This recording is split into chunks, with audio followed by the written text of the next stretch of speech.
గ్రామ పంచాయతీ ఎన్నికల నేపథ్యంలో ప్రతి గ్రామంలో ఎన్నికల వాతావరణం నెలకొంది.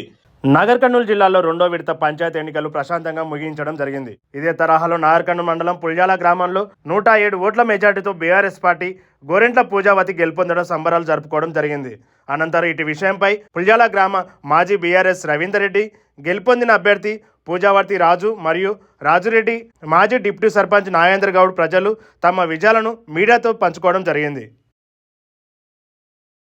పుల్యాల గ్రామ ప్రజలకు మరియు చెల్లెలకు, అన్నలకు, పెద్దలకు అందరికీ నా హృదయపూర్వక నమస్కారాలు. నన్ను పోటాపోటీగా గెలిపించినందుకు నేను ఎంతో రుణపడి ఉండి మీ సేవలను మర్చిపోకుండా మన గ్రామ అభివృద్ధిని మనం మంచిగా చేసుకొని పనులన్నీ నెరవేర్చేటట్టు చూసుకుంటానని పుల్యాల గ్రామ ప్రజలకు అందరికీ నమస్కారాలు, ధన్యవాదాలు. నన్ను అత్యధిక మెజార్టీతో గెలిపించినందుకు అందరికీ కూడుకగా హృదయపూర్వక నమస్కారాలు.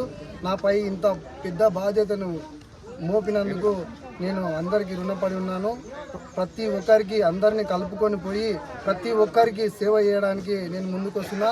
కుల, మత, భేద, లింగ, వర్ణం లేకుండా ఎలాంటి విభేదాలు లేకుండా గ్రామ అభివృద్ధికి తోడ్పడతానని ఒక యువకుడిగా గ్రామ అభివృద్ధిలో ముందు వరుసలో ఉంచడానికి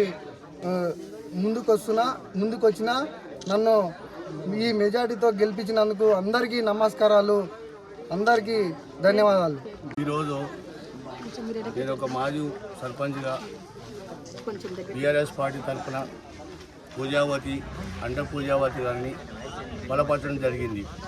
దీనిలో నలుగురు పోటీ ఉండగా దాంట్లో కూడా అందరూ ఒక పక్క చేసుకుంటూ పోతున్నా కూడా నేను ఒక్కరిని నిలబడి కార్యకర్తలు ఎంతో చేసుకొని ఎంతో శ్రమపడి ఎంతో నా మీద నమ్మకంతో ఈరోజు పూజావతిని గెలిపించడం జరిగింది. అత్యధిక మెజారిటీతో మొత్తం వార్డు మెంబర్లతో సహా మనమే గెలిచాం. కాకపోతే చిన్న పొరపాటు వల్ల అక్కడ జరగడం జరిగింది. ఉప సర్పంచ్ సరే ఎవరైతే ఏంది మన గ్రామాభివృద్ధికి అందరూ పాటుపడాలని కోరుకుంటున్నా. అత్యధిక మెజార్టీతో పూజావతి గెలిచినందుకు చాలా ఆనందదాయకంగా ఉంది నాకైతే. ఈరోజు ఈ గ్రామంలో జరిగినటువంటి సర్పంచ్ ఎలక్షన్లో మా చెల్లెలు పూజావతి గెలవడం మా పుల్యాల ప్రజలు కష్టపడ్డ ఫలితానికి నిదర్శనం అనే విషయాన్ని నేను మా రవీంద్ర సర్పంచ్ని గెలిపించిన, మళ్ళీ ఇప్పుడు గెలిపించిన, అందరూ చంద్రయ్య సర్పంచ్ గెలిపించిన, వెంకటయ్యని గెలిపించిన, ఎప్పుడు కూడా నేను ఏ పార్టీని చూడలే.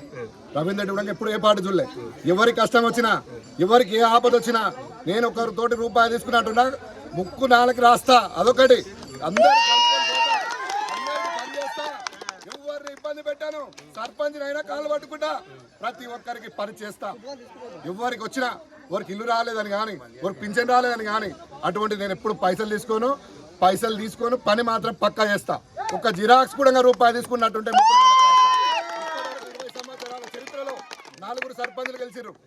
ఎవరితోటైనా మా సర్పంచ్ రవీంద్రతో కొట్లాడి పని చేయించిన నేను. రవీంద్రుడు అయినా, రాజు అయినా, ఎవరైనా ప్రజల కోసం పని ఏది అడిగితే అది చేయాల్సిందే. ఆ చేయనప్పుడు ఎవరినైనా ఎదిరించే శక్తి నాకుంది ప్రజల కోసం. ఈ సర్పంచ్లన్నీ కాళ్ళు మొక్కి, ఏళ్ళు మొక్కి నా నుంచి అయ్యే ప్రతి సమస్యని వాళ్ళ దృష్టి తీసుకుపోయి మీకు ఎల్లప్పుడూ రుణపడి ఉంటా. నాకు ఏ పదవి రావాల్సిన అవసరం లేదు. సర్పంచ్ ఉన్నాక నాకేం అవసరమే, సీఎం ఉన్నాక మనకు మినిస్టర్ తోటి ఏం పని. మంచోడు ఉప సర్పంచ్ రవీంద్ర రెడ్డి ఆదేశానుసారంగా రవీంద్ర రెడ్డి చెప్తే మాధవరెడ్డిని ఏర్పాటు చేయడం జరిగింది. దేంది రవీంద్ర రెడ్డి మాజీ సర్పంచ్, ప్రస్తుత సర్పంచ్ పూజావతి వాళ్ళ నిర్ణయం ప్రకారంగా మాధవరెడ్డిని ఒక పెద్ద మనిషి ఉంటాడు, పెద్ద మనిషి ఉండాలి, మనకు ఒక పెద్ద దిక్కు ఉండాలి. వీళ్ళు చిన్నపిల్లలం, వాళ్ళకి మనం చేదోడు వాదోడు చెప్పుకోవాలన్న విషయంతో మాధవరెడ్డిని ఏకగ్రీవంగా చేయడం జరిగింది. పిల్లలు పడ్డ కష్టం కానీ, యాదవులు కానీ, బీసీలు కానీ, ఓసీలు కానీ ప్రతి ఒక్కరు ఓటు వేసినా ఓటు వేయకున్నా మన అన్నదమ్ముళ్ళు, అక్క చెల్లెళ్ళు, పార్టీలు అన్నప్పుడు ఒకరు అక్కడ ఉంటాం, ఒకరు ఇక్కడ ఉంటాం. నేను రాజు నిలబడతాను, నేనే గెలవాలని లేదు, ఆయన గెలవాలని, ఎవరో గెలుస్తారు, ఇద్దరైతే గెలవరు. అందరికి కలుపుకొని పోతూ 2-3 రోజులు ఇబ్బందులు ఉంటాయి. తర్వాత అందరికి కలుపుకొని పోయి అందరికీ ఈ పార్టీ ఆ పార్టీ అనొద్దు. అవతలడు మన కోటి వెళ్ళారా, మన పని చేయకూడదు అని అనకూడదు. మన సర్పంచ్ కూడా చెప్తున్నా, మొట్టమొదటిసారిగా నేనే చెప్తున్నా. కలుపుకొని పోయి ప్రతి ఒక్కరికి ఇబ్బంది ఏది ఉంటే ఓ ఇల్లు రేపు 20 ఇళ్ళు వస్తాయి, 40 ఇళ్ళు వస్తాయి. లేని వాళ్ళకే మొదటి ప్రయారిటీ ఇచ్చి అందరినీ, నేను తప్పు చెప్తే నన్ను దేక ఆ ఇబ్బంది ఎవరికి ఉంటే వాళ్ళకి సపోర్ట్ చేయాలని మన సర్పంచ్కి పూజావతికి చెల్లెమ్మకు చెబుతూ విజ్ఞప్తి చేస్తున్నాను. Thank you.